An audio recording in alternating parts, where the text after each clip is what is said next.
that you can be more than just your career. I consider myself at school, then yeah. So my name's Rachel. I'm 22 years old and I'm a first year medical student. So I've been wanting to start a YouTube channel for a while.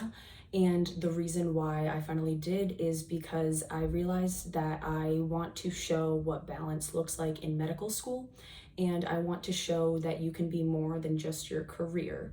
I consider myself a very multifaceted person, and I'll talk a little bit more about myself after, but I just think that sometimes we have very high expectations of doctors and nurses and, medical professionals or people with maybe professional degrees, or really anyone that has a job. We kind of just expect them to be that job, to always, be on point, to always just be professional, when really there's so much more to you than just your job. Being a doctor or nurse isn't a personality trait. It's just one part of your life. And I think it's really important to embrace all parts of yourself and to continue trying to learn more about yourself beyond just share my failures, triumphs, personal challenges, to show you that there are going to be ups and downs. And I just want to be realistic about things. Realistic in the fact that things can be very hard sometimes, but also realistic in the fact that you can do a lot more in med school than sometimes people make it out to be. For example, I was really worried that I was not going to have enough time to work out in med school.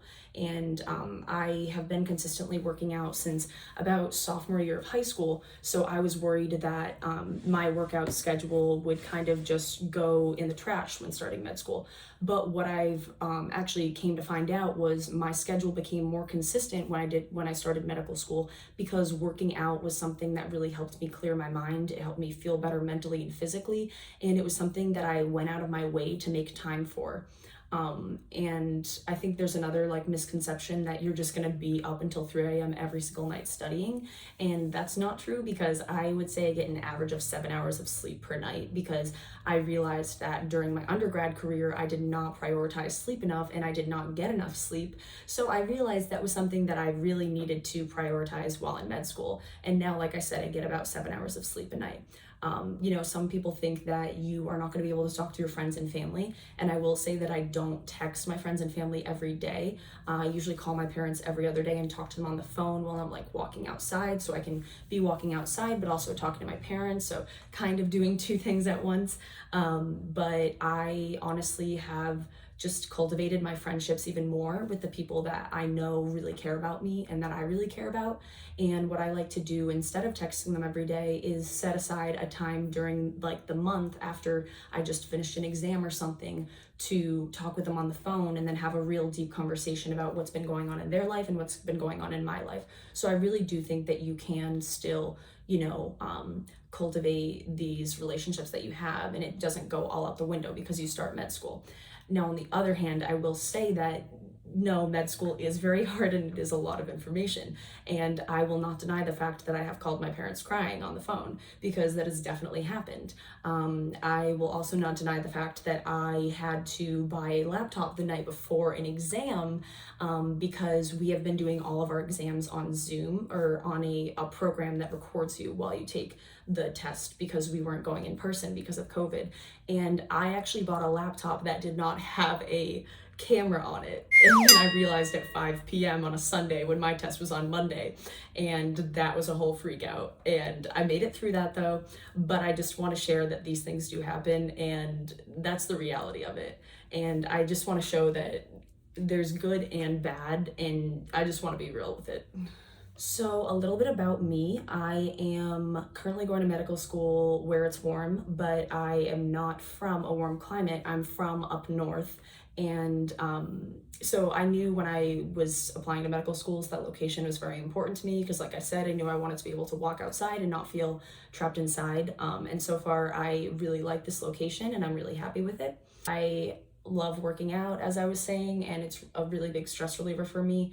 And like cooking, although I kind of find that I tend to cook the same thing, and you can ask my roommates, I basically eat the same thing every day, and they don't know how I continue to eat the same thing every day, but it's just easy to make and it's just good. I usually just have chicken, rice, and then I saute some vegetables.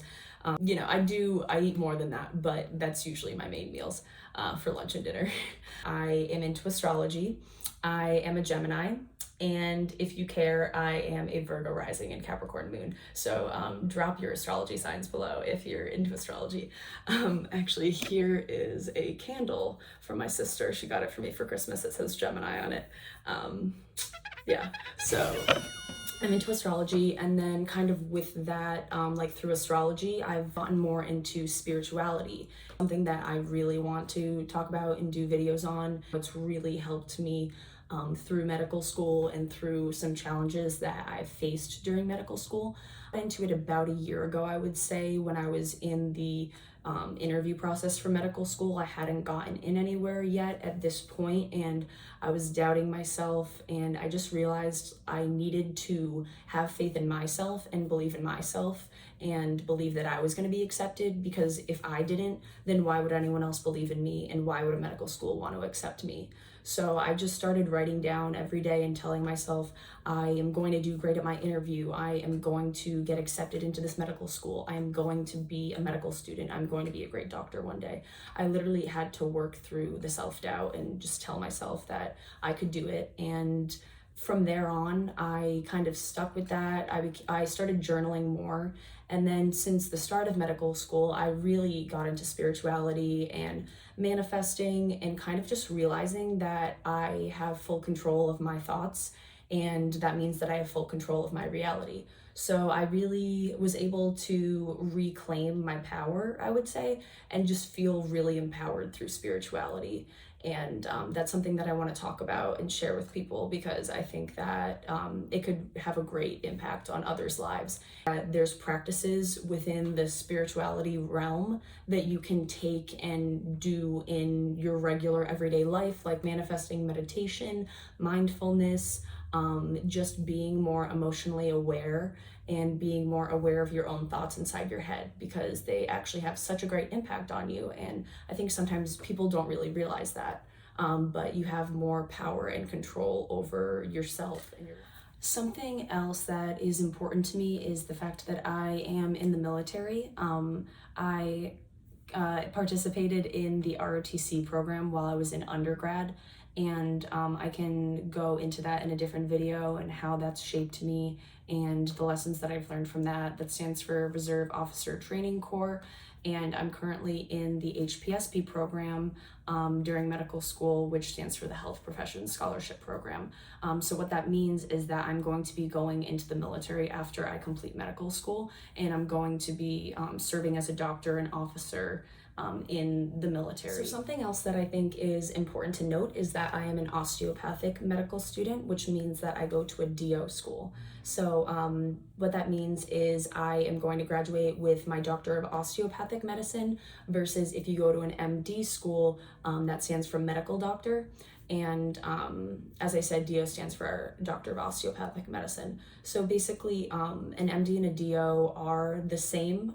They're counterparts. When I worked as a scribe in the emergency department, I was working with a doctor for each shift, and then I followed them around and wrote their notes. And I worked with either an MD or a DO. They have the same position. They can do the same stuff. The only difference is the approach to medicine is slightly different compared to MD schools or allopathic medicine, and also there is extra training in OMM. So what I mean by the approach is that DO schools take a more holistic approach, emphasize looking at the person's mind, body, and spirit. So looking at them as a whole and considering the mind, body, and spirit when you're treating them. Versus kind of looking at a symptom and then treating the person's symptom instead of the whole person. No hate at all to MD schools. MD schools and MDs are amazing, and we need them, and they're equally as important. And the other difference between MDs and DOs are OMM, osteopathic muscular manipulation, which is essentially a way to treat the body less invasively, because you are using your knowledge of anatomy and physiology and your hands to manipulate the muscles of the body to treat the person. I want to stress the fact that you do not have to have a 520, a 515, a 510 MCAT at all to get into medical school or to be a great great doctor. I myself did not have that, and maybe I can talk about my MCAT score in a different video. Board scores are not as important as the way that you make someone feel and the way that you treat the patient.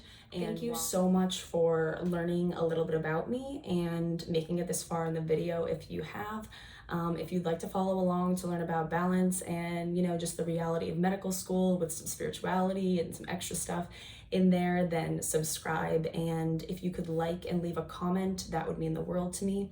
Especially if there's anything that you'd like to see, or if you have any questions for me, please let me know. I'm going to be doing my best to upload once a week, most likely on Thursdays. So thank you so much. And if anyone hasn't told you this today, you're amazing. And I hope that you have a great day.